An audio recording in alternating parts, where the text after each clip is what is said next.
এখন আমাদের এই উত্তর ময়মনসিংহের গর্ব, আমাদের এলাকার গর্ব হযরত মাওলানা ইলিয়াস সাহেব কোরআন ও হাদিসের আলোকে তাকরীর পেশ করবেন। হযরতকে ওনার বয়ান পেশ করার জন্য বিনীতভাবে অনুরোধ করছি।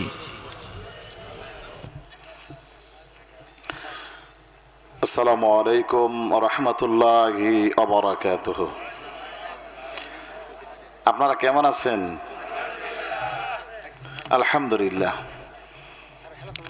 আলহামদুলিল্লাহি রাব্বিল আলামিন ওয়াস সালাতু ওয়াস সালামু আলা আশরাফিল আমবিয়া ওয়াল মুরসালিন ওয়া আলা আলিহি ওয়া আসহাবিহি আজমাইন।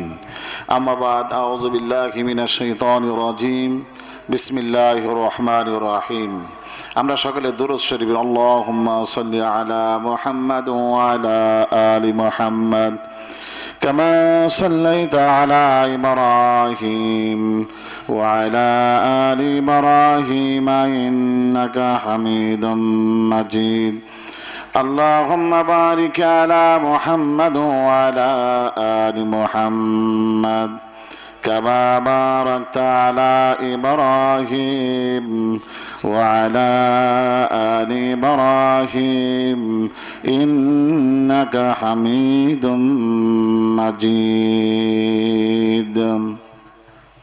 সম্মানিত উপস্থিতি, আল্লাহ পাকের গুণ হচ্ছে আল্লাহ পাক সব জায়গায় দেখেন, সব জায়গায় শোনেন। পৃথিবীতে আল্লাহর চোখকে কেউ আড়াল করতে পারে না, আল্লাহর শ্রবণ শক্তিকে কেউ বাধাগ্রস্ত করতে পারে না। এই জন্য আল্লাহ পাক হচ্ছেন ইন্নাহু সামিউন বাসীর, তিনি সব জায়গায় দেখেন এবং সব জায়গায় শোনেন। আলহামদুলিল্লাহ পড়ে।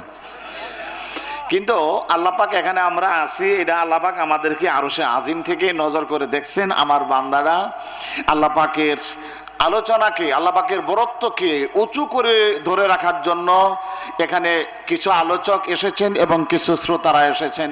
এখানে আল্লাহ পাকের বরত্ব ঘোষণা করা হচ্ছে, আল্লাহ পাকের বরত্ব, মহত্ব, আজমত, ইজ্জত এখানে বয়ান করা হচ্ছে।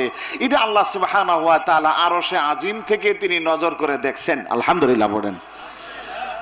কিন্তু এই পৃথিবীতে আপনি আমার বিশ্বস্ত বন্ধু, এই পৃথিবীতে মানুষের একমাত্র যিনি মানুষকে সারা জীবন শুধু খালি দিয়েছেন, মানুষের কাছে কিচ্ছু নেন নাই, তার নাম হচ্ছে মুহাম্মদ রাসূলুল্লাহ সাল্লাল্লাহু আলাইহি ওয়াসাল্লাম। তিনি তো শুয়ে আছেন মদিনায়। কোথায় শুয়ে আছেন? মদিনায় শুয়ে আছেন। এই মদিনাতে বিশ্বনবী সাল্লাল্লাহু আলাইহি ওয়াসাল্লামের কবরের পাশে সালাম দিতে গেলে খরচ হয় কমপক্ষে হলেও উমরা করতে গেলে 1,20,000 টাকা। কথা বলেন ঠিক না? আর হজ করতে গেলে অনেক টাকা লাগে, 5 লাখ 6 লাখ টাকা লাগে। সুতরাং একটা সালাম দিতে যাবেন, আপনার অনেক টাকা খরচ হয়ে যাবে। এই জন্য বিশ্বনবী সাল্লাল্লাহু আলাইহি ওয়াসাল্লাম, যেহেতু তিনি সর্বযুগের সর্বশ্রেষ্ঠ মহামানব এবং জনের জন্য তিনি নবী এবং রসুল, যাদের অর্থ আছে, সম্পদ আছে, তারা নবীদের রওজায় গিয়ে সালাম পেশ করবে। কিন্তু গরিবেরা কি করবে?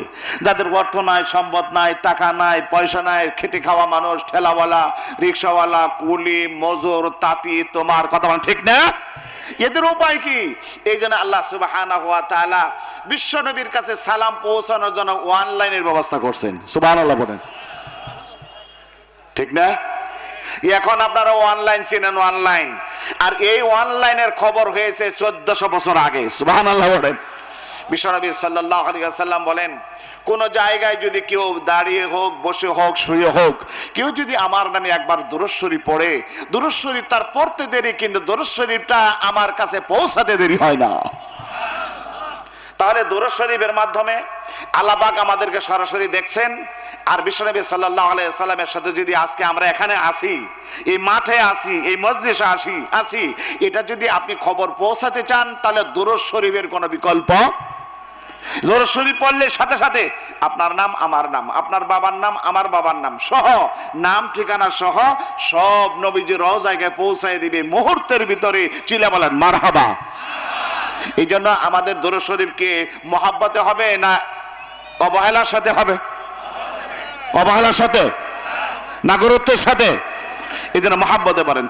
আল্লাহুম্মা সাল্লি আলা মুহাম্মাদ ওয়া আলা আলি মুহাম্মাদ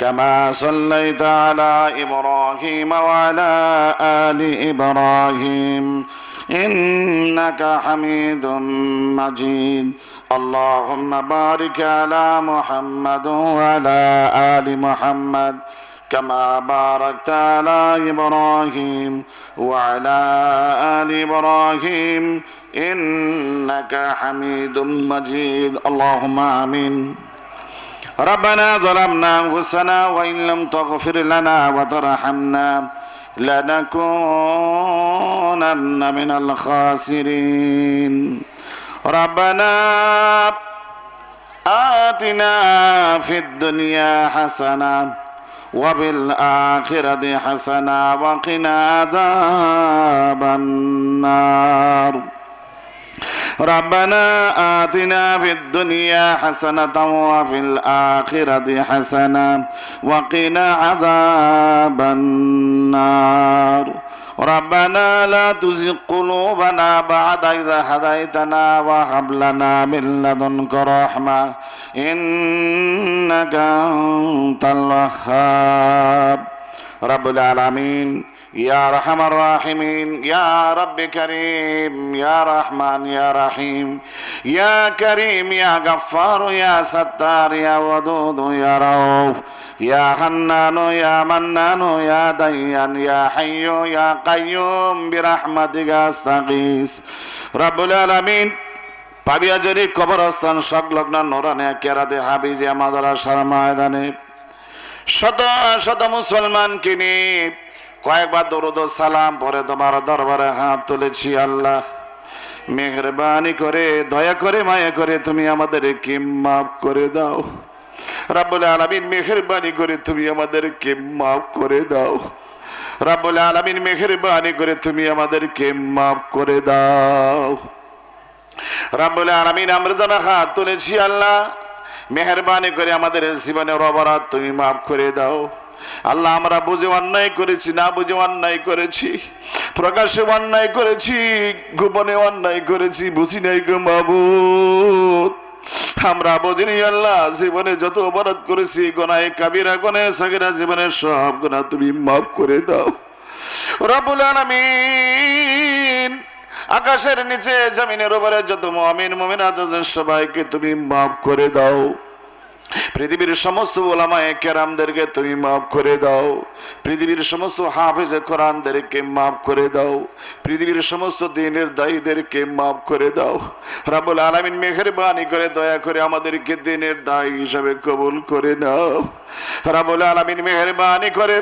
তোমার জমিনে তোমার দিন কায়েমের জন্য যারা পরিশ্রম করে আল্লাহ জিহাদ করে আল্লাহ সমস্ত পৃথিবীর সমস্ত মুজাহিদদেরকে তুমি মাফ করে দাও রব্বুল আলামিন বৈষম্য বিরোধী ছাত্র আন্দোলনে যারা মারা গিয়েছে আল্লাহ এই জালেমকে ঘটানোর যারা জিহাদের রক্তে জীবনের আল্লাহ রক্ত দিয়ে রাজপথকে রঙিন করে দিল আর দেশটাকে জালেম মুক্ত করে দিল আল্লাহ আমাদের উলামায়ে কেরাম এখন জবান খুলে তোমার কালামের কথাগুলা বলার জন্য মুক্ত করে দিল ময়দান উন্মুক্ত করে দিল আল্লাহ এই বৈষম্য বিরোধী ছাত্র আন্দোলনে যারা মারা গেছে আল্লাহ তাদের শাহাদাতের মর্যাদা দান করো আল্লাহ আল্লাহ যারা অসুস্থ আছে আল্লাহ কেউ পা হারা কেউ হাত হারা কেউ চোখ হারা আল্লাহ যারা অসুস্থ আছেন আল্লাহ সেদেরকে শিফায়ে আজল এবং দায়েমা তুমি দান করে দাও রব্বুল আলামিন মেহেরবানি করে আল্লাহ এই মোনাজাত মুহূর্তে আল্লাহ আমাদের বাপ জানের কথা মনে পড়ে গেল আমার রব্বুল আলামিন মেহেরবানি করে আমার মতো বাপ জান যারা হারিয়েছেন আল্লাহ মেহেরবানি করে প্রত্যেকের বাপ জানকে তুমি মাফ করে দাও আল্লাহ পৃথিবীর আনাচে কানাচে সব সংবাদ পাওয়া যায় মুহূর্তেই পাওয়া যায় মাটির নিচে কলা গাছের আড়ালে বাঁশের নিচে ঝোপঝাড়ের আড়ালে জঙ্গলের ভিতরে রেখে এসেছি আল্লাহ আল্লাহ মেহেরবানি করে তারা কি হালতে আছে আমরা জানি না আল্লাহ আমাদের বাপ মায়ের পক্ষ থেকে মাপ চাই আল্লাহ আমাদের আব্বা আম্মার জিন্দেগির গুনাহগুলি মাফ করে দাও আল্লাহ আমাদের প্রত্যেকের মা বাবার জিন্দেগির গুনাহগুলি মাফ করে দাও আমাদের আব্বা আম্মা দাদা দাদি নানা নানি ভাই বোন বড় প্রতিবেশী আত্মীয় স্বজন শ্বশুর শাশুড়ি আল্লাহ যারা মারা গেছেন বেঁচে আছেন সবাইকে মাফ করে দাও রব্বুল আলামিন। যত লোক এখানে হাজির হয়েছেন আল্লাহ আমার পিছনে কবরস্থান, বিশাল কবরস্থান আল্লাহ, এই জায়গার ভিতরে যত মুর্দারা শুয়ে আছে আল্লাহ, আজকের এই বাৎসরিক মাহফিলকে ওসিলা করে আমাদের দুয়ার কারণে, আমাদের ইস্তেগফারের কারণে আল্লাহ, আমাদের মাফ চাওয়ার কারণে আল্লাহ, এই কবরস্থানে যত মুর্দা শুয়ে আছেন প্রত্যেকের কবরে আযাব তুমি মাফ করে দাও আল্লাহ। প্রত্যেক মুমিন মুমিনাতকে তুমি মাফ করে দাও রব্বুল আলামিন। মেহেরবানি করে পৃথিবীর সমস্ত কবরস্থানে গোরস্থানে মাটি নিযুত মুমিন সবাইকে তুমি মাফ করে দাও আল্লাহ। এই মাদ্রাসাকে আল্লাহ তুমি কবুল করো আল্লাহ। আজকের মাহফিলকে তুমি কবুল করো আল্লাহ। এই মাহফিলে ভরপুর তুমি কামিয়াবি হাসিল করো আল্লাহ রব্বুল আলামিন। আমরা যারা হাত তুলেছি আল্লাহ আমাদের তুমি মাফ করে দাও আল্লাহ। অনেক মানুষ এখানে আছেন তোমার সোনার মক্কা সোনার মদিনা দেখার জন্য আল্লাহ, অন্তরে কত আশা পোষণ করে আল্লাহ, জীবনে একবার হলে তোমার মক্কা মদিনা দেখার জন্য তৌফিক দাও আল্লাহ। মেহেরবানি করে যারা যেতে পারেনি, অর্থ নাই সম্পদ নাই, মনের ভিতরে আল্লাহ তোমার নবীর রওজার পাশে গিয়ে সালাম দেওয়ার জন্য আগ্রহ আছে আল্লাহ, রাত্রিবেলা স্বপ্নের ভিতরে আল্লাহ তাদেরকে তোমার নবীর জিয়ারত নসিব করে দিও আল্লাহ রব্বুল আলামিন। মেহেরবানি করে আমাদেরকে কবুল করো। রব্বি রহমহুমা কামা রব্বায়ানি সগীরা। সুবহান রাব্বিকা রাব্বিল ইজ্জাতি আম্মা ইয়াসিফুন ওয়া সালামুন আলাল মুরসালিন ওয়ালহামদুলিল্লাহি রাব্বিল আলামিন। ওয়াজআল আখিরা কালিমাতিন ইনদাল মাউতি লা ইলাহা ইল্লাল্লাহু মুহাম্মাদুর রাসূলুল্লাহ।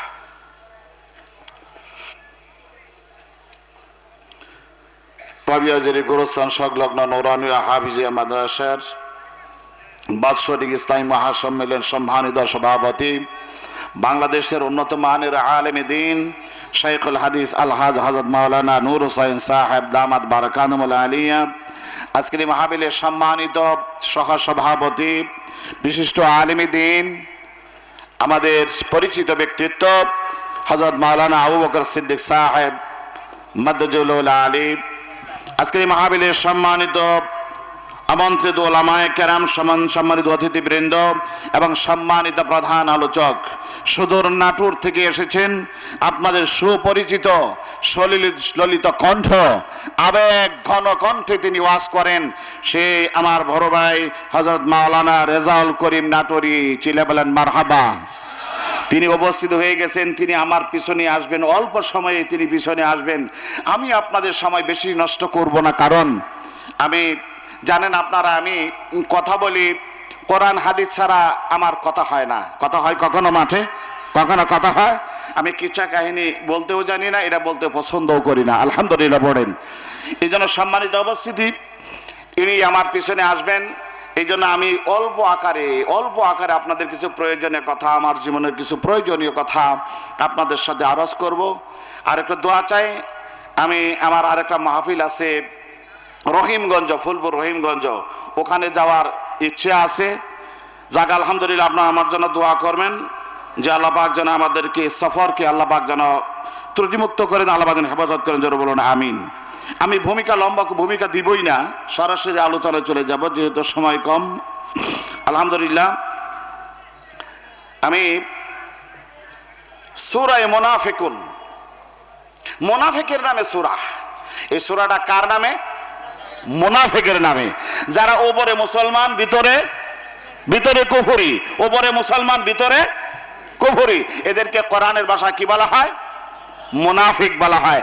নিফাক মানে গোপন করে, ভিতরে ইমান আসলে নাই, কিন্তু উপরে বেশভূষায়, চেহারায়, দাড়িতে, টুপিতে, জুব্বাতে মোমেন প্রকাশ করে, মুসলমান প্রকাশ করে, আসলে ভিতরে তার ইমান নাই। এই ধরনের আচরণকারীকে কোরআনুল কারীমের ভাষায় বলা হয় মুনাফিক। জোরে বলেন কি বলা হয়? মুনাফিক। এই মুনাফিকের নামে আল্লাহ পাক একটা সূরা কোরআনুল কারীমে নাজিল করেছেন, সুবহানাল্লাহ বলেন।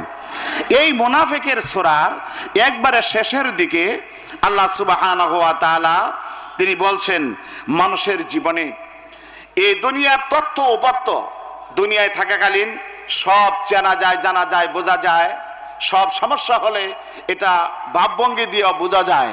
কিন্তু মানুষ যে মওতের সময় চিৎকার করবে, এই কথাটা একমাত্র ওহী ছাড়া, আল্লাহ পাক ছাড়া, ওহী ছাড়া মানুষ মৃত্যুর সময় যে কি ভয়াবহতা হবে, কি ভয়াবহ অবস্থা হবে, এটা আল্লাহ ছাড়া আর কেউ জানে না।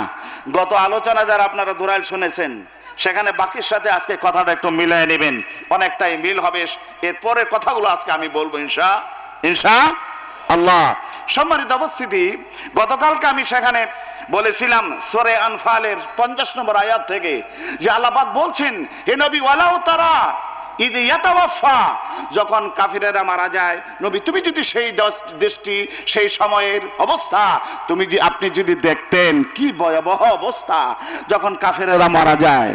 তারা কি করে? ফেরেশতারা তখন তাদেরকে মুখে মারতে থাকে, মুখে পিটুনি দিতে থাকে, আঘাত করতে থাকে, আঘাতের ওপর আঘাত, চরমভাবে আঘাত করতে থাকে, আর পাছায় মারতে থাকে, মুখে আঘাত করে আর পাছায় আঘাত করে, এইভাবে মারতে মারতে তাদেরকে বলতে থাকে, ওয়াজুকু আযাবাল হারিক, হে আল্লাহর দুশমন, তুমি চলে যাচ্ছ এমন সময়ের দিকে, এমন যাত্রা শুরু করেছো যে তোমার জন্য জ্বলন্ত আগুন তোমার জন্য অপেক্ষা করছে। এই জন্য তুমি জ্বলন্ত আগুনের এখন মজা মারো, তুমি মজা চাকো। এভাবে মারতে থাকে আর পিটতে থাকে, মুখে মারবে আর পাছায় মারবে, এইভাবে তার জান কবজ করবে। চিল্লায়া বলেন না আউযুবিল্লাহ। এখানে আমি এই আয়াতের উপরে সেখানে আলোচনা শুরু করেছিলাম। সম্মানিত উপস্থিতি, এই অবস্থাতে মানুষ তখন চিৎকার করবে, মরার সময় মানুষ তখন চিৎকার করবে, কি নেককার মানুষ আর কি বদকার মানুষ, খালি আফসোস করবে আর আফসোস করবে।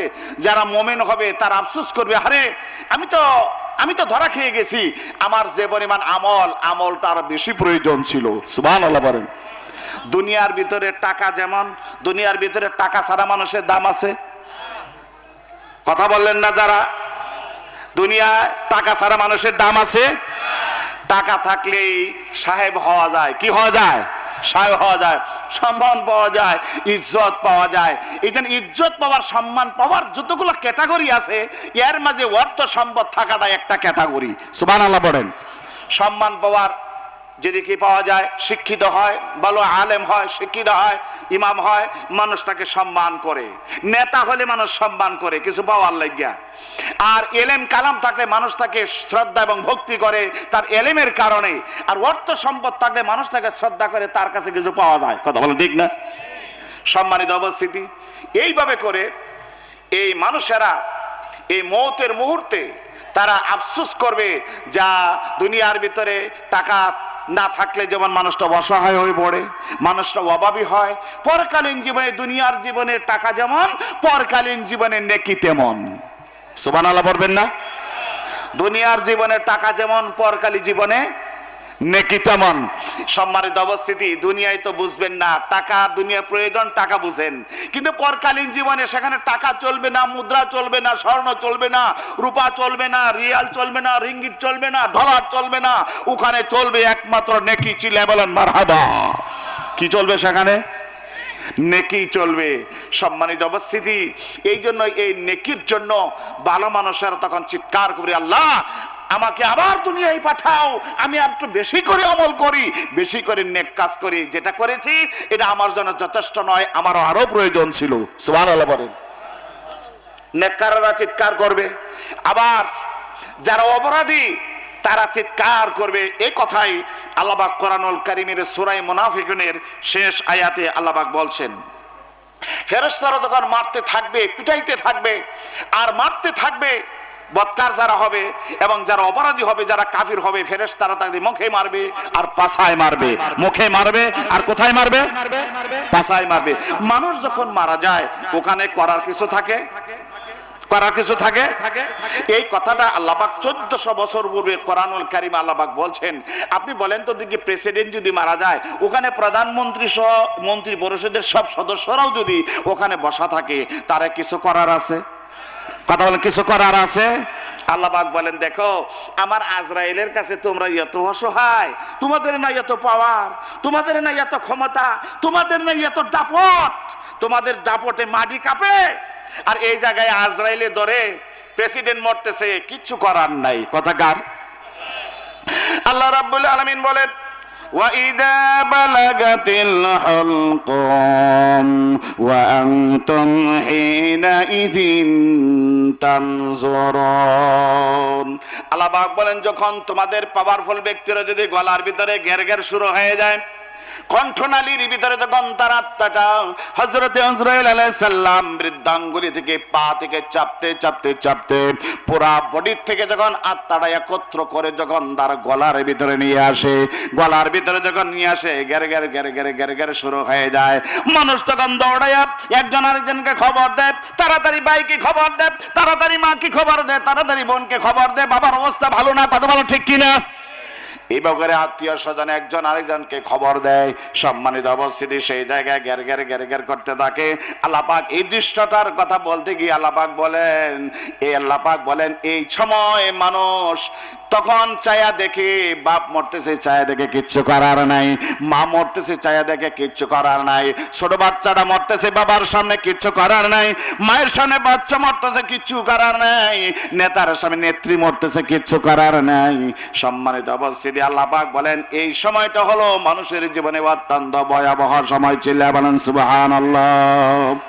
সম্মানিত উপস্থিতি, আল্লাহ রাব্বুল আলামিন কোরআনুল কারীমের এই জায়গায় বলছেন তখন মানুষেরা কি বলে, এই দুনিয়ায় এই তত্ত্ব উপত্য পৃথিবীর মানুষেরা দিতে পারবে না। সেদিন আমি গতকাল বলেছিলাম যে মানুষ যখন মারা যায় তার চোখটা তখনও সচল থাকে, তার কানটাও তখনও সচল থাকে, তার আত্মাটা দুক দুক করতে থাকে, কণ্ঠটা তার কণ্ঠনালী রোহটাই এসে যায়, তখনও তার হুঁশ থাকে, কিন্তু তার জবানটা বন্ধ হয়ে যায়। কারণ আজরাইল আলাইহিস সালাম আসার পরে তার জীবনের দুনিয়ার জীবনের সব লাইন বন্ধ হয়ে যায়, পরকালীন জীবনের লাইন তার জন্য চালু হয়ে যায়। পরকালীন জীবনের কি ভয়াবহ অবস্থা, পরকালীন জীবন তার জন্য শুরু হয়ে যায়। এই জন্য আল্লাহ রাব্বুল আলামিন তার জন্য কণ্ঠকে বন্ধ করে দেন, যাতে করে পরকালীন জীবনের কোনো তথ্য এই ব্যক্তি বলতে না পারে। সুবহানাল্লাহ বলেন। এই জন্য আজরাইল আসলেই লোকটা মারা যায় না, অনেক সময় অপেক্ষা করে, কান্নানি শুরু হয়ে যায়, কষ্ট দেয় তাকে। কষ্ট দেওয়ার পরে তাকে আস্তে আস্তে করে টিপতে টিপতে টিপতে টিপতে জান কবজ করে। এই জন্য সম্মানিত উপস্থিতি, আল্লাহ পাক তখন ওই ব্যক্তিটা আর কি করে, জবান বন্ধ করে দেয়। কথা বলেন ঠিক কিনা। সম্মানিত উপস্থিতি, এই জন্য মৃত ব্যক্তিরা কথা বলতে পারে না, খালি চায়া দেখে, ফেল ফেল করে তাকায় আর নজর করে, কিন্তু তারা কথা বলতে পারে না। আল্লাহ রাব্বুল আলামিন বলেন তখন তার অন্তরে কি বলে, তার অন্তরটা, তার আত্মাটা কি বলে। আল্লাহ সুবহানাহু ওয়া তাআলা এই কথাটা ওহী দিয়া বিশ্ব নবীর কাছে কোরআনুল কারীমের ভিতরে মানুষের অনুভূতি ব্যক্ত করেছেন। সুবহানাল্লাহ। তখন মানুষের ভিতরে কি সত্য, কথা বলতে পারে না, জবান বন্ধ, কিন্তু মানুষের মরার সময় কি বলে, তার আত্মাটাই কি বলে, আল্লাহ রাব্বুল আলামিন তার হাবিবের মাধ্যমে ওহী দিয়া আপনি আমাকে কিয়ামত পর্যন্ত মানুষকে সতর্ক করতেছেন, ও মুমিনেরা, ও পৃথিবীর মানুষেরা, তোমার যখন মরবা তোমারও কিন্তু এই অবস্থা হবে, মরার আগে তুমি সতর্ক হও। কথাকার। আল্লাহ রাব্বুল আলামিন বলেন وأنفقوا مما رزقناكم من قبل أن يأتي أحدكم الموت فيقول رب لولا أخرتني إلى أجل قريب فأصدق وأكن من الصالحين ولن يؤخر الله نفسا إذا جاء أجلها والله خبير بما تعملون। আল্লাহ রাব্বুল আলামিন বলেন তখন মানুষ বলে, যখন ইয়াতি আহাদাকুমুল মউত, যখন কোনো মানুষের কাছে আজরাইল আসে আর মওত হয়, তখন ওই ব্যক্তি বলতে থাকে ফায়াকুলা, তখন সে বলছে, এবং ভবিষ্যতে তোমরা যারা মরবা তোমরাও বলবা, এখন যারা মরতেছে এরা এখনো বলছে, আর তোমরা যারা এখনো মরার টাইম হয় নাই, যখন মরবা তোমরা তখনও তোমরাও বলবা। কথাকার। এই জন্য আল্লাহ পাক এখানে মুজারের সিগা ব্যবহার করেছেন। মুজারের সিগার ভিতরে দুইটা অর্থ, একটা হলো বর্তমান আর একটা হলো ভবিষ্যৎ। সুবহানাল্লাহ বলেন। একটা বর্তমান আর একটা হলো ভবিষ্যৎ। আল্লাহ পাক বলেন এখন যারা মরছে নগদ, যারা এই আফসোসটাই করছে, এই আফসোসটা মরছে দ্বারা তারাও করছে, আর তোমরা যারা ভবিষ্যতে মরবা তোমরা এই আফসোসটাই করবা। আল্লাহ পাক বলেন এই আফসোস করার আগেই তোমরা মরার জন্য প্রস্তুতি গ্রহণ করো। চিল্লায়ে বলেন মারহাবা। আল্লাহ পাক বলেন فيقول رب لولا أخرتني إلى أجل قريب فأصدق وأكن من الصالحين। আল্লাহ তুমি আমার একটু ছেড়ে দাও, একটু সুযোগ দাও, আমি একটু দান সদকা করে আসি, একটু তাসাদ্দাক করে আসি, একটু সাদাকা করে আসি, আর আমি সালেহিনদের ভিতরে অন্তর্ভুক্ত হয়ে যাব। একটু সুযোগ তুমি আমারে দাও। সম্মানিত উপস্থিতি, আল্লাহ রাব্বুল আলামিন বলেন এই পৃথিবীর ভিতরে একবার কেউ এসেছে আর পৃথিবীতে তাকে দ্বিতীয়বার ফেরত দেওয়া হয় নাই। সম্মানিত উপস্থিতি, এই তথ্য হলো কোরআনুল কারীমের। আপনারা বাস্তবে কেউ দেখেছেন কোন মানুষ দুনিয়াতে একবার আসলে দ্বিতীয়বার আসে নাকি? দ্বিতীয়বার আসে? দ্বিতীয়বার আসে? সম্মানিত উপস্থিতি, এটা আমাদের আকীদা, আমাদের বিশ্বাস, আমাদের ঈমান। পৃথিবীতে মানুষ একবার আসে আর দ্বিতীয়বার আসে না। কিন্তু হিন্দুদের তাদের কি হলো আকীদা হলো মানুষ যখন একবার আসে, সে যদি ভালো কাম করে তাহলে নেতা মেতা হয়ে আবার আয়। কথা কন না কে? আবার সে নেতা টেতা হয়ে আবার আসে। খ্রিস্টানদের আকীদা এরকম, তারা পুনর্জন্মে বিশ্বাস করে, নতুন করে আবার জন্ম লাভ করে। যদি তারা ভালো আমল করে তাহলে এই আমল আবার নতুন করে আবার তারা জন্ম লাভ করে। কিন্তু আমাদের আকীদা হলো, ইসলামের আকীদা হলো, মুসলমানদের আকীদা হলো এই পৃথিবীতে জন্মেছি একবার, মৃত্যু হবে একবার, আর পৃথিবীতে আসার কোনো সুযোগ নাই। কথা বলেন চিল্লায়ে বলেন মারহাবা। কারণ এটা হলো পরীক্ষার হল। জোরে বলেন কের হল? আর জোরে বলেন পরীক্ষার হল। কোন ছাত্র যদি পরীক্ষা দিতে যায় হলের ভিতরে, পরীক্ষা দেওয়ার সময় যখন চলে যায় ওখানে কিন্তু আরো তাকে আরো কোনো লিখতে দেওয়া হয় নাকি? সময় দেওয়া হয়, আরো সময় দেওয়া হয়? সময় দেওয়া হয় না। সম্মানিত উপস্থিতি, এই যে এখানে আমরা যারা আছি, আমরা সবাই ছাত্র, আমরা সবাই পরীক্ষার হলের ভিতরে এই 3 ঘন্টা সময় একজন ছাত্রের জন্য যেমন গুরুত্বপূর্ণ, অনুরূপ ভাবে এই দুনিয়ার জীবনটা আপনি আমার জন্য অত্যন্ত গুরুত্বপূর্ণ। সুবহানাল্লাহ বলেন। কথা কি বোঝা যায়? বোঝা যায় কথা? একজন ছাত্রের জন্য পরীক্ষার হল শুরু হয়ে গেছে, 10টা বেজে গেছে, প্রশ্নপত্র হাতে দিয়ে দিয়েছে। এখান থেকে 10টা থেকে 1টা পর্যন্ত প্রতিটা সেকেন্ড একজন ছাত্রের কাছে অত্যন্ত মূল্যবান। কথা বলা ঠিক কিনা? আপনারা তো ছাত্র আছিলেন জীবনে নাকি? ছাত্র আছিলেন না আপনারা? অত্যন্ত গুরুত্বপূর্ণ। সুতরাং একজন ছাত্রের জন্য পরীক্ষার হলের 3 ঘন্টা সময় যেমন অত্যন্ত গুরুত্বপূর্ণ, অনুরূপ ভাবে আপনি আমি এখানে বসে আছি, আপনি আমার জীবন শুরু হয়েছে মত পর্যন্ত জীবন পরীক্ষার জীবন। এই জীবনটা আপনি আমার জন্য অত্যন্ত গুরুত্বপূর্ণ জীবন। এখন যদি কেমন জীবন জানেন, আপনি হাসলে আল্লাহ পাক আপনার আমলনামায় সাদাকার সওয়াব লিখে দেন। এত আস্তে কে লেগে রে ভাই? আরো যারা সুবহানাল্লাহ। কেমন? একজন মুমিন আরেকজন মুমিনের সাথে দেখা হয়েছে, একজন ভাই আরেকজন ভাইয়ের সাথে দেখা হয়েছে, একজন আত্মীয়র সাথে আরেকজন আত্মীয়র দেখা হয়েছে। আপনি যদি তাকে বরণ করেন মুস্কি হাসি দিয়া, আসসালামু আলাইকুম ভাই কেমন আছেন, কথা বলেন, এই যে আপনি একটা হাসি দিলেন, নবীজি বলেন মুসলমান হলো এমন জাতি, ইমানদার হলো এমন মানুষ, আর ইসলাম হলো এমন ধর্ম। আমার নবী হলেন এমন মানুষ। নবী ঘোষণা দিয়ে গিয়েছেন, কোন ভাই যদি কোনো ভাইয়ের সাথে সাক্ষাৎ লাভ করে, কোন আত্মীয়র সাথে কোনো আত্মীয় সাক্ষাৎ লাভ করে, আর মুস্কি হাসি যদি সে তাকে বরণ করে, আল্লাহ রসুল বলেন এই বান্দাটার আমল নামায় রব্বুল আলামিন একটা সাদাকার সওয়াব তার আমল নামায় দিয়ে দেন। তাহলে আপনার হাসিটাও আপনার জন্য সওয়াব। সুবহানাল্লাহ বলেন। এবার নবীজির কাছে জিজ্ঞেস করলো, হযরত হাসলে যদি আমার জীবনে আমার নেক আমল হয়, তাহলে আমার কানলে কি হয়? নবীজি বলেন তুমি যদি হাসো তাহলে তোমার জীবনে একটা সাদাকার সওয়াব লেখা হয়ে যাবে, আর যদি তুমি কান্দো রব্বুল আলামিন খুশি হইয়া তোমার জীবনের গুনাহ সব মাফ করে দিবেন। আস্তে, আরো আস্তে কোন, আস্তে কোন, সুবহানাল্লাহ আস্তে। ইসলাম হচ্ছে, মুসলমান হচ্ছে এমন জাতি, ইসলাম হচ্ছে এমন ধর্ম, আর এমন রসুল আমরা পেয়েছি, নবী ঘোষণা করেছেন তুমি যদি হাসো তাহলে তোমার জীবনে সাদাকার সব হয়, আর তুমি যদি কান্দো তাহলে তোমার জীবনে সব গুনাহ মাফ করে দেওয়া হয়। সম্মানিত উপস্থিতি, সম্মানিত উপস্থিতি, এই জন্য আল্লাহ রাব্বুল আলামিন কোরআনুল কারীমের ভিতরে বলছেন এই পরীক্ষার হল যখন ভেঙে যাবে, আপনাকে যত ভালো ছাত্রই হন আপনাকে আর একটা মিনিট সময় দেওয়া হবে না, স্যার আমাকে একটা মিনিট সময় দেন, আমার আনসারটা করতে পারি না, একটু লিখে দেই, সময় দেবে নাকি? কথা না, সময় দেবে নাকি?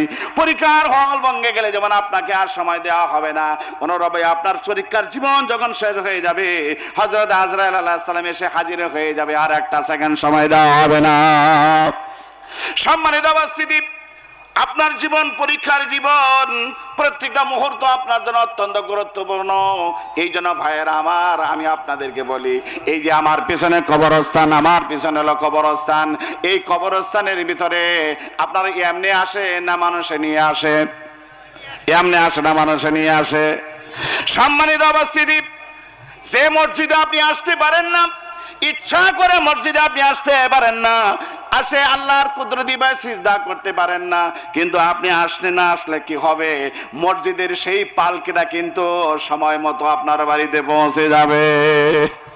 কথা বললাম নাকি?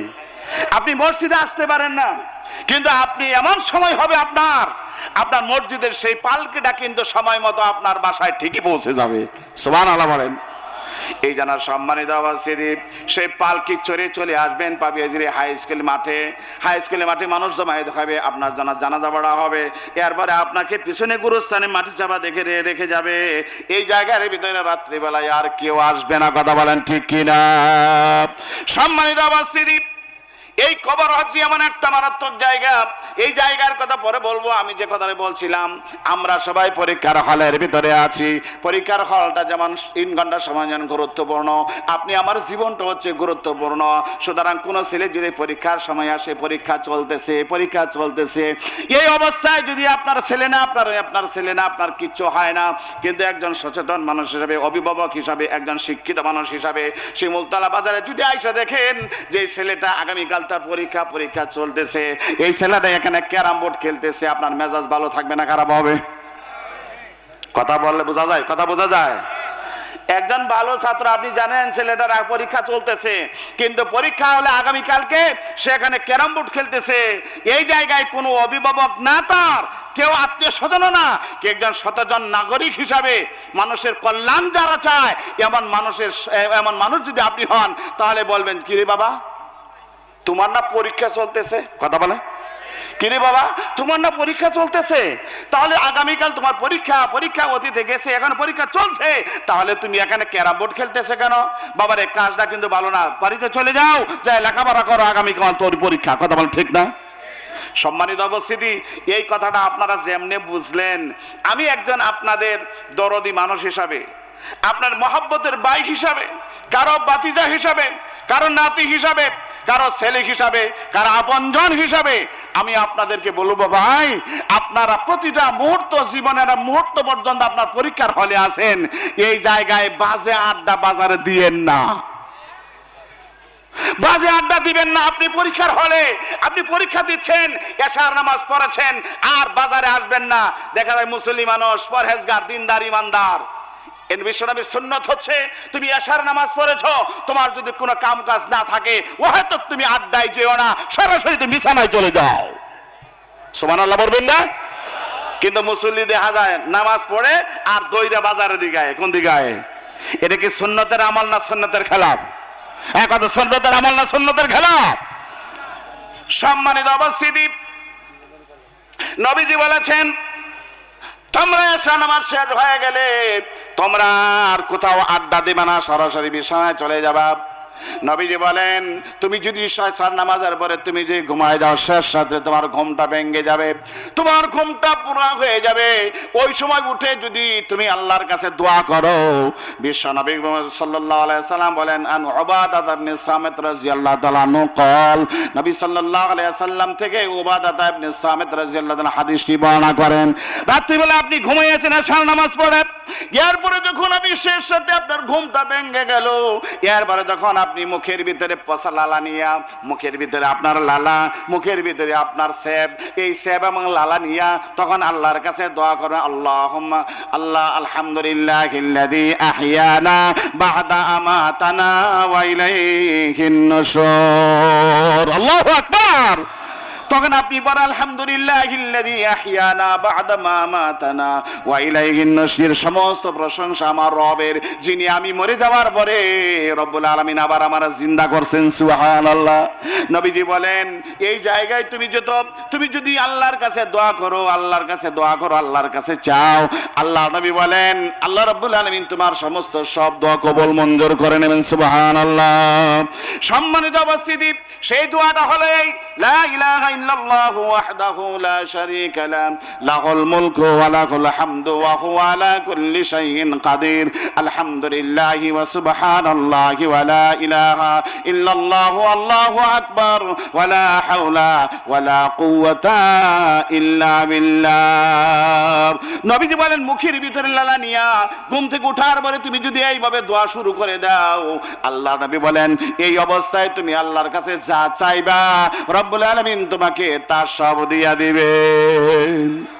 নবীজি বলেন ইয়ার পরে তুমি সুন্দর করে ওযু করবা। ওযু করার পরে তুমি যদি নামাজ আদায় করো 2 রাকাত 4 রাকাত 5 রাকাত 6 রাকাত 10 8 রাকাত 10 রাকাত 12 রাকাত নামাজ আদায় করো, তুমি এই নামাজের ভিতরে যা বলবে যা বলবে আল্লাহ পাক তোমার কবিলাত সালাত, আল্লাহ নবী বলেন তোমার নামাজটাও আল্লাহ রাব্বুল আলামিন কবুল মঞ্জুর করে নেবেন। সুবহানাল্লাহ। সম্মানিত উপস্থিতি, আর শেষ রাতের আমল হলো এমন আমল, দুনিয়ার সব যখন ঘুমিয়ে যায়, বিশ্বনবী সাল্লাল্লাহু আলাইহি ওয়াসাল্লাম মদিনায় হিজরত করেছেন। হিজরত করার পরে বিশ্বনবী সাল্লাল্লাহু আলাইহি ওয়াসাল্লাম আফসুস সালাম ওয়া আতইমুত তুআম, নবীজি বলেন তোমরা বেশি বেশি করে সালাম দাও, মানুষকে দেখা হলে মানুষকে সালাম দাও, আর মানুষদেরকে বেশি বেশি করে খাওয়াও। সুবহানাল্লাহ বলেন। মানুষকে খাবার বেশি বেশি করে সালাম দাও। আর নবীজি বললেন আর ওয়াসাল্লু তোমরা নামাজ আদায় করো। যখন মানুষ ঘুমিয়ে যায়, পশু পাখি ঘুমিয়ে যায়, তোমার ঘরের বলদ গাভীরাও ঘুমিয়ে যায়, পশুরা পাখিরা যখন ঘুমিয়ে যায়, তখন দুনিয়ায় সব নির্ঘুম, সব ঘুমাইতেছে তারা। এমন অবস্থায় তুমি যদি নামাজ আদায় করো, আল্লাহ নবী বলেন আল্লাহ রাব্বুল আলামিন তুমি যদি 3টা কাম করতে পারো, বেশি করে সালাম দিতে পারো, আর মানুষদেরকে খাওয়াতে পারো, আর শেষ রাতে যদি আল্লাহর কাছে তুমি আল্লাহকে সিজদা করতে পারো, আল্লাহ নবী বলেন তাদখুলুনাল জান্নাতা বিসালাম। এই 3টা আমল তোমার ভিতরে যদি থাকে, তাহলে তোমরা নিরাপদে আমার জান্নাতে চলে যাও, আমার নিরাপদে আমার জান্নাতে চলে যাও। সম্মানিত উপস্থিতি, এই জন্য ভাই আমার, আমি আপনাদেরকে গত বছর বলেছিলাম আল্লাহ রাব্বুল আলামিন গরিবদের জন্য জান্নাত বানাইছেন। বিশ্বনবী সাল্লাল্লাহু আলাইহি ওয়াসাল্লাম কি সুন্দর খবর দিয়েছেন গরিবের জন্য। যাদেরকে অর্থ দিয়েছেন, সম্পদ দিয়েছেন, টাকা দিয়েছেন, ইজ্জত দিয়েছেন, মান-ইজ্জত দিয়েছেন, আপনাকে জ্ঞানী গুণী বানিয়েছেন, মেধা দিয়েছেন, যোগ্যতা দিয়েছেন, সব কার কাজ? আরো জোরে বলুন, সব কার কাজ? আপনি একজন ভালো ছাত্র, এইটা কি আপনার বাপের যোগ্যতা না কার দেওয়া? এই জোরে বলুন, কার দেওয়া? আপনার ছেলেটা 6 মাসে হাফেজ হয়ে গেছে, এই যোগ্যতা কে দিয়েছেন? কে দিয়েছেন? এই মেধা কে দিয়েছেন? আপনার ছেলেটা প্লাস পাইছে, এই যোগ্যতা কে দিয়েছেন? আপনার ছেলেটা ডাক্তার হয়ে গেছে, এই যোগ্যতা আপনাকে কে দিয়েছেন? আল্লাহ দিয়েছেন। এই জন্য আল্লাহ পাক নিয়ামত দিয়ে আপনাকে পরীক্ষা করতেছেন। কিন্তু আরেকটা ছেলেকে আপনি মাদ্রাসায় দিয়েছেন, 10 বছর 5 বছর লেখাপড়া করছে, তারপরও পুরো হাফেজ হইতে পারে নাই, মেধা শক্তি কম। এটা পরীক্ষার, এটা আল্লাহ তার জন্য পরীক্ষা করতেছেন। এই জন্য মন খারাপের কিছু নাই। আল্লাহ পাক কাউকে নিয়ামত দিয়া পরীক্ষা করেন, কাউকে নিয়ামত না দিয়া পরীক্ষা করেন। সম্মানিত উপস্থিতি, এই পৃথিবীতে আপনার জ্ঞান গরিমা আছে, আপনি অর্থ সম্পদ আছে, আপনার ছেলে মেয়ে আছে, কারো ছেলে আছে, কারো ছেলে নাই, কারো মেয়ে আছে, কারো মেয়ে নাই, কারো ছেলেও আছে, মেয়েও আছে। এগুলো সব কার দেওয়া? আরো যারা বলেন কার দেওয়া? এগুলো সব আল্লাহর দেওয়া। আল্লাহ পাক মানুষকে পরীক্ষা করতেছেন, কারো ধনী বানাইলেন, কারো গণী বানাইলেন, কারো হাসাইলেন, কারো কাঁদাইলেন, কারো নিঃস্ব বানাইলেন। আল্লাহ পাক কার প্রতি খুশি হইলে তাকে পৃথিবীর বাদশা বানাইয়া দিলেন। এই ক্ষমতা কার? এই সব আল্লাহ পাকের ক্ষমতা। আল্লাহ পাক এইভাবে করে দুনিয়াটাকে সুন্দর করে সাজিয়েছেন। সবাই পরীক্ষার হলে, আপনি মাছ বিক্রি করেন, আপনিও পরীক্ষার হলে। আরেকজন একবারে মহা সম্মানের অধিকারী, মানুষ খালি তারা সালাম দেয়, এই ব্যক্তিও কিন্তু পরীক্ষার হলে। ও ছাত্র। সুবহানাল্লাহ বলেন। কথা কি বোঝা যায়? কথা বোঝা যায়? বাইরে দেখান তো মিলাইয়া। আপনি জন্ম হয়েই দেখছেন যে জন্ম হওয়ার পরে যখন বুঝবান হয়েছেন 1 2 কায়েক একটু কথা বলতে পারেন, দেখেন আপনার বাপে রিক্সা চালায়, কথা বলেন ঠিক না? আপনার জন্মটা যদি রিক্সাওয়ালা করে না হইয়া যদি কোনো সম্পদশালী ঘরে হইতো, তাহলে কিন্তু যে পরিবেশে আপনি থাকেন এই পরিবেশটা কিন্তু আপনার থাকলো না, আর উন্নত থাকতো, কথা বলেন ঠিক না? সুতরাং আল্লাহ পাক আপনাকে পরীক্ষা করছেন, দেখো তোমাকে গরিবের ঘরে জন্ম দিলাম আমি তোমাকে পরীক্ষা করছি, একটু ধৈর্য ধরো, একটু অপেক্ষা করো, একটু ধৈর্য ধরো, একটু অপেক্ষা করো, তোমার জন্য আমি নিয়ামতের ভান্ডার তোমার জন্য আমি প্রস্তুত করেছি। এই জন্য বিশ্বনবী সাল্লাল্লাহু আলাইহি ওয়াসাল্লাম বলেছেন, ও গরিবেরা, ও অসহায়েরা, ও দরিদ্ররা, তোমরা চিন্তা করো না, মন খারাপ করো না। কারণ বিশ্বনবী বলেন, যারা ধনীরা হিসাব দিতে দিতে দিতে যখন আদালতে আখেরাতে আদালতে কাতারে কাতার দাঁড়িয়ে থাকবে আল্লাহর আদালতের সামনে, হিসাব দিতে সময় লাগবে, টাইম নাই, হাজার হাজার সামনে মানুষ, লক্ষ লক্ষ মানুষ আল্লাহর আদালতে দাঁড়াই আছে, আর ফাইল নিয়ে ধনীরা দাঁড়িয়ে আছে, আর গরিবেরা হাসরে ময়দানে উঠবে আর আল্লাহর কাছে যাবে, সালাম দিবে, জান্নাতের পারমিশন পেয়ে যাবে। লাভ কোনটা? লাভ কোনটা? এই জন্য বিশ্বনবী সাল্লাল্লাহু আলাইহি সাল্লাম গরিবের সুসংবাদ দিয়েছেন হাদিসে। এই জন্য বিশ্বনবী সাল্লাল্লাহু আলাইহি সাল্লাম বলেন, আমি যখন মেরাজে গেলাম, মেরাজের রজনীতে দেখলাম জান্নাত ভরেছেন আল্লাহ পাক সব গরিব মানুষ দিয়া। সুবহানাল্লাহ বলবেন না? কি মানুষ দিয়া? সব গরিব, দুঃখী, অভাবী, এই ধরনের মানহীন, যাদের সম্মান ছিল না, ইজ্জত ছিল না, যাদের কথার কোনো কাজ হইতো না, এই ধরনের মানুষ দিয়ে আল্লাহ পাক জান্নাত ভরপুর করেছেন। আর হাশরের ময়দানে সব ক্ষমতাসীন ধনীরা, অর্থ সম্পদেরা হিসাব দেওয়ার জন্য দাঁড়ায় থাকবে। এই ফাঁকে দিয়া বিশ্বনবী সাল্লাল্লাহু আলাইহি ওয়াসাল্লাম বলেন যে গরিবেরা জান্নাতে যাবে ধনীর 500 বছর আগে। আরো জোরে আসতে বলুন সুবহানাল্লাহ। 500 বছর মানে কি বুঝেন আপনি? এটা আপনারা কিভাবে আপনার হিসাব করেন বলেন তো দেখি, কিভাবে আপনার হিসাব করেন? আপনার জীবন যদি, দুনিয়ার জীবন যদি কত হয়, জীবনে দুনিয়ার জীবন যদি 70 বছরের হয়, তাহলে 500 বছর দিয়া 70টা ভাগ করেন তো কতবার আউন লাগে দুনিয়াত? এই দুনিয়াটা আপনার জন্য আরো 600 বার অথবা 600 চাইতে বেশিবার আসা লাগবে। দুনিয়ার এই ধনীদের আগে যদি গরিবেরা 500 বছর আগে জান্নাতে যায়, আর মানে হলো আল্লাহ পাক তোমাকে, তোমার প্রতি খুশি হইয়া, তোমার প্রতি দয়াশীল হয়ে তোমাকে এই জীবনের তুলনায় আরো 600 বার জীবন দান করলে যেটা হয়, এর আগে আল্লাহ পাক তোমাকে জান্নাত দিয়ে দিয়েছেন। তাহলে লাভ কারা করলো? লাভবান কারা? এই জন্য লাভবান কারা? আরো জন্য লাভবান কারা? এই জন্য সম্মানিত উপস্থিতি, এই গরিবেরা সবচাইতে আল্লাহকে ছেড়েছে। সবচাইতে কারা ছেড়েছে? যাদের জন্য আল্লাহ পাক জান্নাত বানাইলেন, যাদের জন্য 500 বছর আগে জান্নাতে যাওয়ার ঘোষণা দিলেন, এই গরিবেরা সবচাইতে বেশি আল্লাহকে ছেড়েছে। এই যে রাস্তাঘাটে মোড়ে মোড়ে বাজার আছে না নাই? মোড়ে মোড়ে বাজার, মোড়ে মোড়ে দোকান, এই গরিবেরা সারাদিন কাজ করে, সারাদিন কাজ করার পরে রাত 2টা 1টা পর্যন্ত হুদাই আড্ডা দেয় দোকানগুলোতে, কথা বলা ঠিক কিনা? কিন্তু এরা নামাজে যায় না, এশাতে যায় না, ফজরে যায় না, জোহরে যায় না, আসরে যায় না, মাগরিবে যায় না, যায় না। সপ্তাহে হয়তো একদিন শুক্রবারে যায়, না হলে তাও নাই। এরকম মানুষ আছে শুক্রবারে জুমাতে যায় না, কথা বলা ঠিক কিনা? সম্মানিত উপস্থিতি, এই জন্য আল্লাহ পাক বলেন, হায় হায় রে কি হইল, ইয়া আইয়ুহাল ইনসান মা গাররাকা বিরাব্বিকাল কারীম। আরে আমি তোদের জন্য জান্নাত বানাইলাম, তোদের জন্য প্রস্তুত করে রাখলাম। এক একটা জান্নাতের ইট বানালাম সোনা দিয়া, এক একটা জান্নাতের ইট বানালাম রূপা দিয়া, মেশকো আম্বর দিয়া জান্নাতটারে আমি সুন্দর করে গাঁথুনি দিলাম, এরবারে সাজায় রাখলাম, হাজার হাজার তারা বানাইলাম, তারপর স্বর্ণের চেয়ার বানাইলাম, স্বর্ণের খাট বানাইলাম, ও সুরুর মারফুয়া। আল্লাহ পাক সূরা গাশিয়া বলেন, তোমার জন্য সুরুর বানান খাট, তোমার জন্য আমি খাট বানায় রাখলাম স্বর্ণের, বসার জায়গা করে রাখলাম স্বর্ণের, এইগুলা তোমার জন্য আমি বানাইলাম। আর তুমি তোমার মনিবের সাথে, তোমার রহমানের সাথে, রব্বি কারিমের সাথে ব্যবহারটা কি করছো? আমি তো তোমার জীবনে কি চাইলাম? আমি তোমার কাছে কিচ্ছু চাইলাম না। আমি তোমাকে শুধু রিজেক্ট দিলাম আর দিলাম। আমি তোমাকে হায়াত দিলাম, আমি তোমাকে স্ত্রী দিলাম, আমি তোমাকে ছেলে দিলাম, আমি তোমাকে মেয়ে দিলাম, সব আমি তোমাকে দিলাম। বললাম এই রব্বে কারিমকে তুমি কিভাবে বললা? কিসে তোমাকে ধোকায় ফেলাইলো? ইয়া আইয়ুহাল ইনসান মা গাররাকা বিরাব্বিকাল কারীম, তোমরা আমি এই রহমানে কারিমকে তোমরা কিভাবে ভুলে গেলা? কিভাবে তোমরা ভুললা? তোমাকে কে ধোকায় ফেলাইলো?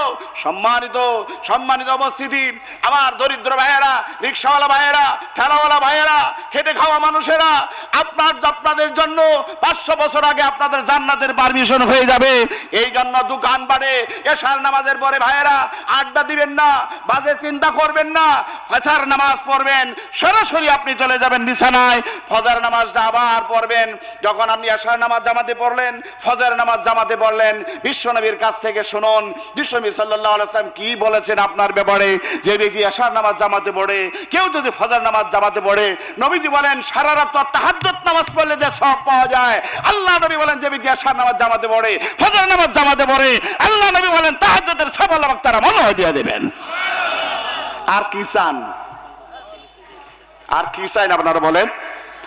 এই জন্য বিশ্বনবী সাল্লাল্লাহু আলাইহি ওয়াসাল্লাম বলেছেন গরিবেরা যে এত অল্প আমলে জান্নাতে যাবে অন্য কেউ যেতে পারবে না। সুবহানাল্লাহ বলেন। এই জন্য গরিব ভাইয়েরা, নামাজ ছাড়া জান্নাতে যাওয়া যাবে না। নামাজ ছাড়া জান্নাতের দরজা ব্লক থাকবে, জান্নাতের দরজা ব্লক থাকবে, জান্নাতের দরজা ব্লক থাকবে। এই জন্য গরিব ভাইয়েরা, ঠেলাওয়ালা ভাইয়েরা, রিকশাওয়ালা, খেটে খাওয়া মানুষেরা, আমি আপনাদেরকে বলতে চাই, যারা নামাজ পড়ে না, আপনি কি ওয়াদা করতে পারেন যে আমি আর ফরজ নামাজ ছেড়ে দিব না? কারা কারা ওয়াদা করতে পারেন? হাত উঁচু করে দেখান। আলহামদুলিল্লাহ, হাত নামান। নামাজ ছাড়া যাবে না, নামাজ ছাড়া যাবে না, নামাজ ছাড়া। বিশ্বনবী সাল্লাল্লাহু আলাইহি ওয়াসাল্লামের সর্বশেষ মওতের পূর্বে সর্বশেষ যে কথাটা ছিল সেটাই ছিল নামাজ, সেটাই ছিল নামাজ, সেটাই ছিল নামাজ। আপনাদের খারাপ লাগতেছে নাকি? সম্মানিত উপস্থিতি, আমি আপনাদের সামনে যে কথাটি বলছিলাম, আমরা সবাই পরীক্ষার হলে। কার হলে? যারা বলেন কার হলে? পরীক্ষার হলে। প্রত্যেকটা পরীক্ষার হলের প্রত্যেকটা মুহূর্ত, প্রত্যেকটা সময় অত্যন্ত গুরুত্বপূর্ণ। এই জন্য একটি সেকেন্ড আপনি হেলায় সময় নষ্ট করা বুদ্ধিমানের কাজ, বুদ্ধিমানের কাজ, বুদ্ধিমানের কাজ নয়। সম্মানিত উপস্থিতি, আমরা হেলায় সময় নষ্ট করতে পারি না। সম্মানিত উপস্থিতি, আমি আপনাদেরকে আরেকটা কথা বলি, যার কাছে মাল আছে তারই কিন্তু চোরের ভয় আছে, যার কাছে মাল আছে তাকেই কিন্তু ডাকাতের ভয় করতে হয়, যার কাছে মাল আছে সেই কিন্তু ছিনতাইয়ের ভয় করে, যার কাছে মাল আছে সেই কিন্তু সম্পদ নিয়ে শঙ্কিত হয়। কথা বলা ঠিক কিনা? সম্মানিত উপস্থিতি, আপনি যদি একজন মুমিন হন, একজন নামাজি হন, একজন ইমানদার হন, আপনি কিন্তু শয়তান কিন্তু বেনামাজির পিছনে ঘুরবে না, কারণ ওই ব্যক্তি শয়তানের চাইতে আরো মারাত্মক শয়তান। কথা বলা ঠিক কিনা?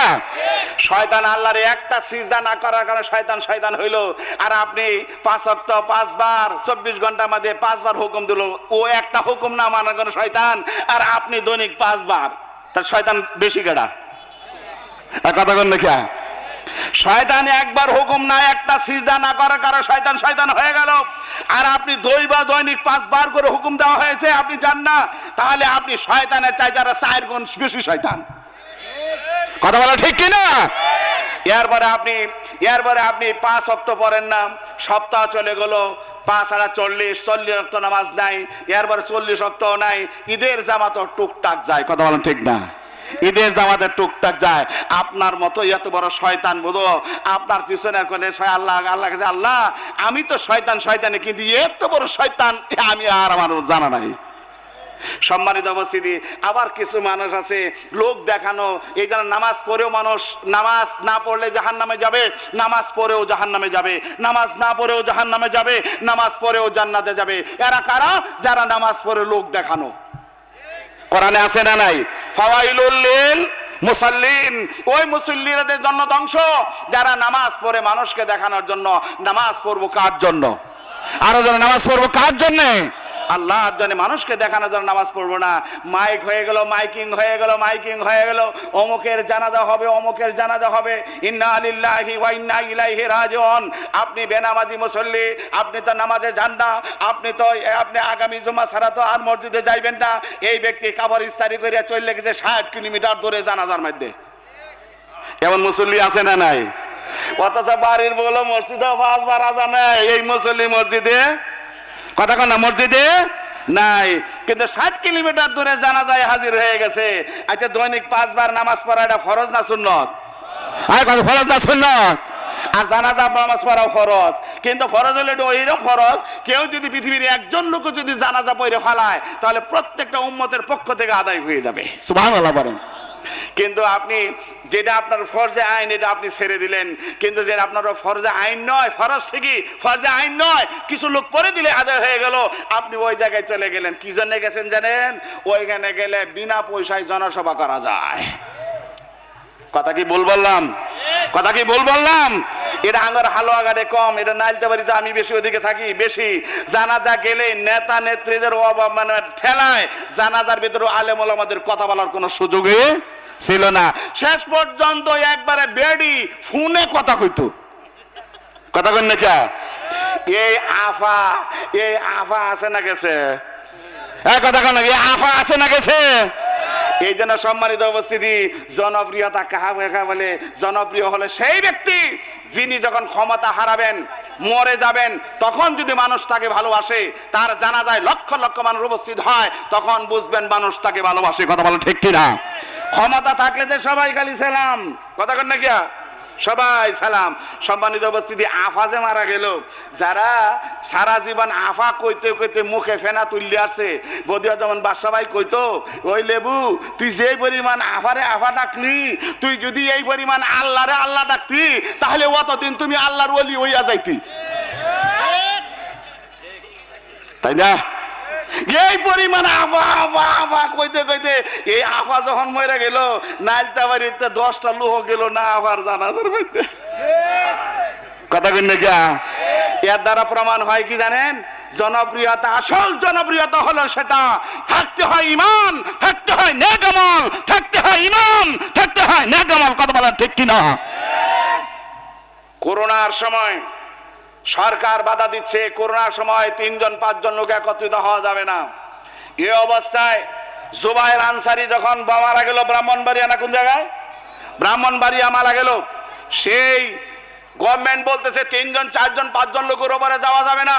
ওই জায়গায় এই জুবায়ের আনসারীর জানাজায় বাংলার তৌহিদি জনতা লক্ষ লক্ষ লোক জানাজায় শরীক হয়েছে। কথা বলে ঠিক কিনা? এর নাম জনপ্রিয়তা। এর নাম কি? জনপ্রিয়তা। শেরপুরে কামারুজ্জামান, তাকে ফাঁসির কাছে ঝুলিয়ে দেওয়া হলো। মুহূর্তেই খবর হয়ে গেল রাত্রে যার জানাজা হবে, জানাজার সময় দেওয়া হয়নি। তারপরে দেখা গেল সেই বাজিত খিলায় পুরা গোটা এলাকার ভিতরে লক্ষ লক্ষ মানুষ রাত্রে গভীরে, রাতের অন্ধকারে জমা হয়ে গেছে। সুবহানাল্লাহ বলেন। এর নাম জনপ্রিয়তা। এর নাম কি? আল্লামা সাঈদী রাহমাতুল্লাহি আলাইহি যখন ইন্তেকাল করলেন, তাকে শহীদ করা হলো, যখন তাকে হসপিটালে শহীদ করা হলো, যখন তাকে ঢাকায় জানাজা পড়তে দেওয়া হয়নি, ওই জায়গায় তাকে পিরোজপুরে নেওয়া হলো। পিরোজপুরে জানাজা পড়তে দেওয়া হবে না, খুব তাড়াতাড়ি প্রেসার দিচ্ছে জানাজা পড়তে হবে। ওই জায়গায় লক্ষ লক্ষ মানুষের ব্যারিকেডের কারণে লক্ষ লক্ষ তৌহিদি জনতা সুত্তার হয়ে গিয়েছিল, জানাজা আদায় করেছে। কথা বলা ঠিক কিনা?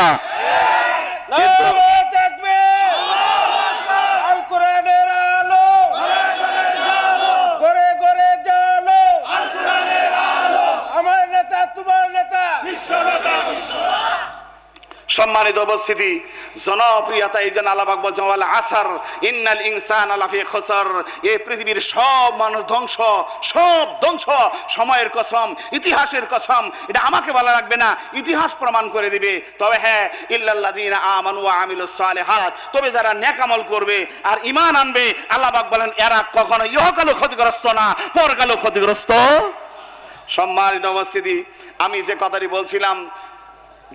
বলছিলাম সেটা হচ্ছে এই যে এই কারণে ফরজ নামাজ পড়ে না, জানাজায় হাজির হয়ে যায়। আপনারা বলেন তো দেখি, আল্লাহর জন্য জানাজা পড়বার যায় না, মানুষের দেখাইবার লাগিয়া? কথা বলেন কার জন্য? সুতরাং যে আল্লাহকে দেখানোর জন্য যদি আপনি নামাজ, আল্লাহকে খুশি করার জন্য যদি আপনি জানাজা পড়তে চাইতেন, তাহলে আপনার উপরে জোহরের নামাজ ফরজ ছিল, আপনার উপরে আসরের নামাজ ফরজ ছিল, আপনার উপরে মাগরিবের নামাজ ফরজ ছিল, আপনার উপরে এশার নামাজ ফরজ ছিল, আপনার উপরে ফজর নামাজ ফরজ ছিল। তখন কিন্তু আপনি মসজিদে যান নাই, এখন আপনি চলে গেছেন জানাজায়। কথা বলা ঠিক কিনা? এই ধরনের ইবাদত আল্লাহর কাছে গ্রহণযোগ্য নয়। মানুষকে দেখানোর জন্য যে ইবাদত করা হয়, এই ধরনের ইবাদত কার কাছে গ্রহণযোগ্য গ্রহণযোগ্য নয়। এই জন্য আমি বলেছিলাম যে নালিতা বাড়িতে আপনারা যারা লাশ নিয়ে আসবেন, আপনারা বেশি সময় আগে লাশ নিয়ে আসবেন না। দেখবেন এই ধরনের নেতারা, বেনামাজি নেতারা, ওযু ছাড়া নেতারা একটাও জানাজা পড়বার আইতো না। কথা কেন যে জানাজা যে ওই বড় কেন বক্তৃতাই দন যায় না, ঠিক না? তবে আলহামদুলিল্লাহ আমাদের হালুয়াঘাট ব্যতিক্রম, এখানে বেশি একটা এরকম অত্যাচার হয় বেশি একটা হইছে না, ঠিক না? সম্মানিত উপস্থিতি, আপনাদের খারাপ লাগতেছে? এই যে আমি ছাইরে দিতেছি কে লেগে জানুন, আমার আবার একটা তারা আছে, 10:21 বেজে গেছে। সম্মানিত উপস্থিতি, আমি যে কথাটি আপনাদের সামনে বলছিলাম সেটা হচ্ছে এই যে আমরা পরীক্ষার হলে আছি, এই পরীক্ষার হল যখন ভেঙে যাবে, পরীক্ষার হলের ভিতরে যদি ছাত্র কেউ লিখতে না পারে তাহলে আর লিখতে আর কোনো সুযোগ দেওয়া হবে? সুযোগ দেওয়া হবে? এই জন্য দুনিয়া থাকতে যদি আপনি নেকি গ্রহণ, নেকি হাসিল করতে না পারেন, আর নেকি হাসিলের জন্য আর কোনো সুযোগ দেওয়া হবে না। আল্লাহ সুবহানাহু ওয়া তাআলা বলছেন, তখন মানুষ যে কি আফসোস করবে, তখন মানুষ বলবে ফাসাদ্দাকা, আল্লাহ একটু সুযোগ আমারে দাও, আল্লাহ একটু আজরাইলকে কইয়ে দাও, আল্লাহ একটু আজরাইলকে কইয়ে দাও, একটু সুযোগ আমারে দাও। ফাসাদ্দাকা, আমি একটু দান সদকা করতাম, একটু দান করতাম, মসজিদে দিতাম, মাদ্রাসায় দিতাম, একটু মানুষকে দান সদকা করতাম, ওয়া আকুম মিনাস সালিহিন, আর নেককার বান্দা হয়ে যাইতাম। আল্লাহ তুমি আজরাইলকে কইয়ে দাও, একটু সুযোগ দাও। আল্লাহ পাক বলেন লা ইউখিরাল্লাহ, আল্লাহ পাক বলেন এটা আল্লাহর নিয়মে নাই, আল্লাহর বিধানে নাই, আল্লাহর নিয়মে নাই, আল্লাহর আইনে নাই। একবার আজরাইল আসলে তাকে আর ফেরত দেওয়া হয় না, মেয়াদ চলে গেলে তাকে আর দুনিয়ায় রাখা হবে না। এই বিধান কার? সুতরাং তোমাকে আর সুযোগ দেওয়া হবে না। সম্মানিত উপস্থিতি, যা দান করার, যা কিছু ব্যয় করার দুনিয়া থাকতেই করতে হবে। মরার পরে আপনার ছেলে মেয়ের জন্য আর আশা করে রাখবেন না। ওই যে আমার এক কলিগ, আমার লাগে চাকরি করতো, ওই বেচারা বলতেন যে ভাই হজে যান, আপনার মধ্যে হজ ফরজ, আপনি বাসা করে ফেলেছেন 2 তালা 3 তালা, সম্পদের কোনো অভাব নাই, ভাই আপনি হজ করেন। বললো ভাই 2 তালার কামটা শেষ হয়ে গেছে, 3 তালার কামটা ধরছি, এরপরে কইরেই হজটা কইরা পারবাম। আল্লাহর কি কাম, আজরাইল আইসা দুনিয়া থেকে নিয়ে গেল। এরপর আমি জানাজার দিন বললাম ভাইয়েরা, এই ওয়ারিশ যারা আছে যে আপনার বাবার হজ করবে বলে আমার সাথে প্রতিশ্রুতি দিয়েছিল, আপনার তার পক্ষ থেকে বদলি হজটা করায় নেবেন। আলহামদুলিল্লাহ এই 7-8 বছর হয়ে গেল, এই পর্যন্ত বদলি হজের কোনো খবর নাই। সম্পত্তি সব ভাগ করে খাচ্ছে ছেলেরা মেয়েরা। সম্মানিত উপস্থিতি, আপনি মারা যাবেন, হজ করলেন না, আপনার হজ ফরজ আপনি করলেন না, আপনি মারা গেলেন। আপনার ছেলেরা এত বোকা না যে আপনি মরে গেলে 7-8 লাখ টাকা আনের নামে খরচ করব। কথা কন নাকি? এত বোকা না, এত বোকা ভাববেন না মিয়া। সম্মানিত উপস্থিতি, নিজেরটা নিজে করে যান। হজ ফরজ হয়ে থাকলে হজ করবেন, কিন্তু বর্তমানে চালু হয়ে গেছে হজ হলো ফরজ। আমরা জানি, দেখা যায় হজ ফরজ, বহুদিন আগে দিয়ে ফরজ, কিন্তু উমরার নিয়ত করে বই রয়েছে যে গেলেই তো হইলো। কথা কন দেখিয়া, এই জন্য 1000 বার উমরা করার পরে উমরা করবেন, একটা হজের সমপরিমাণ হবে না। যেমন 1 লক্ষ চাচা মিল্লা যেমন বাপ হয় না, কথা কই নাকি? চাচা মিল্লা বাপ হয়। সুতরাং 1000 উমরা করার পরে আপনার ফরজ হজের আপনার কি হবে না? আপনার দায় মুক্তি হবে না। এই জন্য হজ যদি ফরজ হয়ে থাকে, হজ আপনি করবেন। নবীজি বলেন তোমার উপর হজ ফরজ, তুমি হজ করলা না, তুমি চাই ইহুদি হয়ে মরো, চাই তুমি খ্রিস্টান হয়ে মরো, আমার নবীর জিন করে দায় আমার আসে না। সুতরাং হজ ফরজ হয়ে গেছে, হজ আপনাকে করতে হবে। সম্মানিত উপস্থিতি, নিজেরটা নিজে করতে হবে। কোথাও যদি আপনার 10টা টাকা দেওয়ার প্রয়োজন হয়, এখন আপনার ক্ষমতা আছে, আপনি দেন, মাদ্রাসায় দেন, মসজিদে দেন, জনসাধারণে দেন, গরিবকে দেন, এতিমকে দেন, মিসকিনকে দেন। এটা আপনার দেওয়া, আপনার কাছে অধিকার, আপনি এখন মালিক, আপনি দেন। কিন্তু আপনি মরে যাওয়ার পরে আপনার নামে যে দিবে, বছরে হয়তো বা দেখা গেল 10 টাকা, 20 টাকা, 50 টাকা, 100, 200, 500, ঠিক কিনা? এরপরে দিবে, ঠিক না? এটা দিতে পারে। কিন্তু এই জন্য সম্মানিত উপস্থিতি, নিজেরটা নিজে করে যান।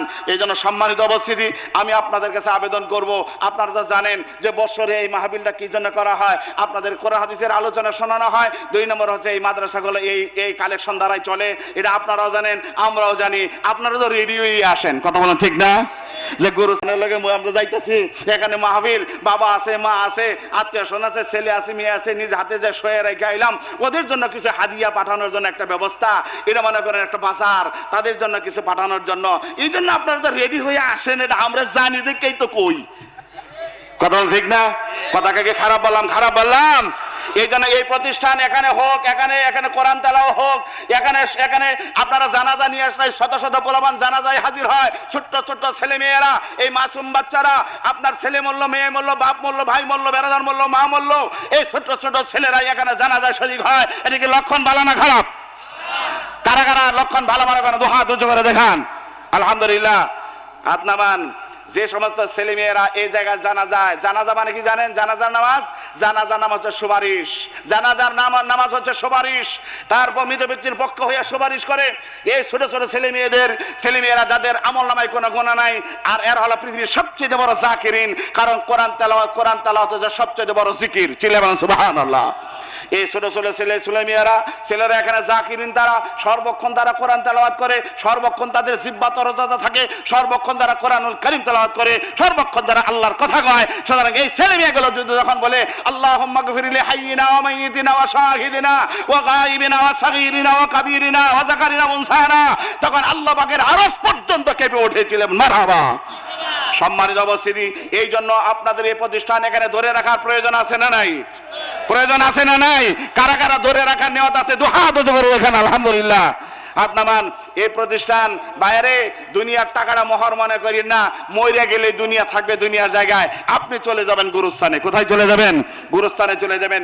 সম্মানিত উপস্থিতি, এই মাদ্রাসা আছে, জানা যায় আপনি এত বড় এত ছেলে মেয়েদের দোয়া পাবেন। এখানে মসজিদ আছে, মাদ্রাসা আছে, স্কুল আছে, কলেজ আছে, এখানে অনেক প্রতিষ্ঠানের সমাহার, অত্যন্ত সুন্দর মনোরম পরিবেশ। এখানে পার্শ্বে একটা বিশাল কবরস্থান। এই জায়গায় আপনি শুইবেন, আপনার আত্মীয় স্বজন আছে, মা বাপের পক্ষ থেকে, বাপের পক্ষ থেকে, মা বাপের পক্ষ থেকে, ছেলের পক্ষ থেকে, মেয়ের পক্ষ থেকে কোন আল্লাহর বান্দা আছেন এই মাদ্রাসার জন্য যে আমি 10,000 টাকা দেব? আলহামদুলিল্লাহ।